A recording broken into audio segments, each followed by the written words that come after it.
Everyone, welcome and welcome back to my YouTube channel. Today I want to share my experience, and my batch started on 20th May and now it's been over a month, and I want to share my experience with Yakin 1.0 batch and how to consistent and what I learned this batch. So let's get started this video without wasting a time. Initially मुझे अपना time manage करने में बहुत problems आती थी। मैं अपनी पढ़ाई में कंसिस्टेंट नहीं रह पाती थी, क्योंकि मुझे दिक्कत आती थी क्लास अटेंड कर लूँ तो रिवीजन रह जाता था, रिवीजन कर लूँ तो क्वेश्चन प्रैक्टिस कर लूँ तो डीपीपी। ये सब मैनेज करने में प्रॉब्लम्स आती है, जो कि हर स्टूडेंट फेस करता है। If you are also NEET aspirant you can relate this video. So let's get started without wasting a time. So I'm NEET topper and I'm preparing for NEET 2027, and now I can manage my time properly and I'm managing my time properly. मैं अपने time को अच्छे से manage कर रही हूँ और मैंने अपने टाइम को रीशेड्यूल किया है। और अगर आप मेरा मॉर्निंग रूटीन देखना चाहती हैं तो मेरी शॉर्ट वीडियोस डली हैं तो देख सकती हैं। तो मेरा मॉर्निंग रूटीन मैंने सब कुछ चेंज कर दिया एकदम। मॉर्निंग में मुझे उठने से मेरा टाइम बचता है और मैंने अपना टाइम मैनेज करना अच्छे से सीख लिया है। तो जैसे कि शुरू में मैं रिवीजन करती थी तो क्वेश्चन प्रैक्टिस करती थी, मुझसे क्वेश्चन प्रैक्टिस नहीं हो पाती थी, क्योंकि रिवीजन करने के बाद भी मुझसे जो क्वेश्चंस हैं PYQ नीट PYQ मुझसे नहीं बनती थी, पता नहीं क्यों, पर मुझे प्रॉब्लम्स आती थी। फिर मैंने रिवीजन किया और साथ में जो टॉपिक्स रिवाइज़ किया, जैसे मेरे अभी 2 चैप्टर्स कंप्लीट हो चुके हैं, एक वेक्टर फिजिक्स में और एक डायमेंशन, यूनिट एंड डायमेंशन। तो मेरे 2 चैप्टर्स कंप्लीट हो चुके हैं। दोनों चैप्टर्स के मैंने PYQ सॉल्व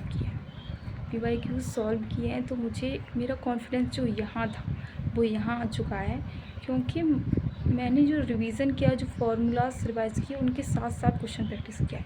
जैसे आज मैंने एक टॉपिक रिवाइज़ किया, जैसे कि एक टॉपिक वर्नियर कैलिपर्स रिवाइज़ किया।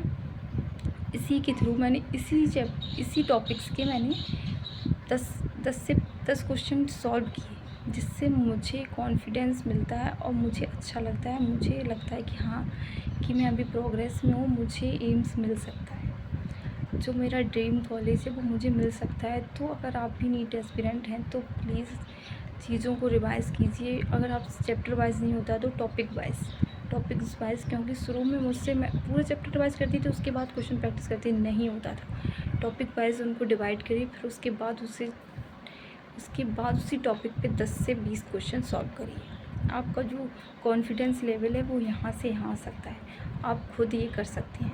और मैं आपको बताऊंगी मेरा टीचर्स के साथ क्या एक्सपीरियंस रहा। मेरा टीचर्स के साथ एक्सपीरियंस जो है वो एकदम अच्छा है, क्योंकि जो हमें ऑफलाइन में मिलता है उससे कहीं ज़्यादा अगर कोई स्टूडेंट मेहनत कर रहा है तो वो उसे एम्स मिल सकता है, उसका ड्रीम कॉलेज उसे मिल सकता है, क्योंकि हमें वो सारी फैकल्टीज़ मिलती हैं जो हमें ऑफलाइन में मिलती हैं। तो आप ऐसा मत सोचिए कि अगर आपको ऑफलाइन नहीं मिला, ऑनलाइन मिला होगा या नहीं।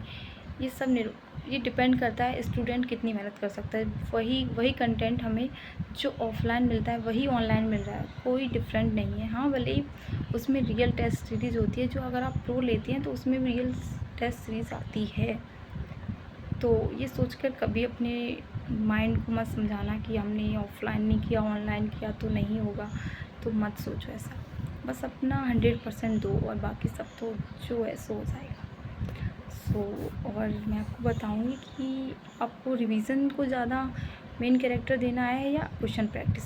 आपको मेन कैरेक्टर आपको बनाना है। सबसे पहले आपको मेन कैरेक्टर जो होना चाहिए वो होना चाहिए रिवीजन। अगर आपका रिवीजन ही नहीं होगा तो आप क्वेश्चन कैसे लगाएंगे। तो आपको सबसे पहले क्वेश्चन करना है। अगर आपको चैप्टर वाइज करने में प्रॉब्लम्स आती है, टॉपिक्स वाइज में डिवाइड करो कि आज मुझे इतने टॉपिक्स रिवाइज़ करने हैं तो करने हैं। चैप्टर मत नहीं होगा, एक चैप्टर बहुत बड़े हैं, नहीं होगा एक दिन में।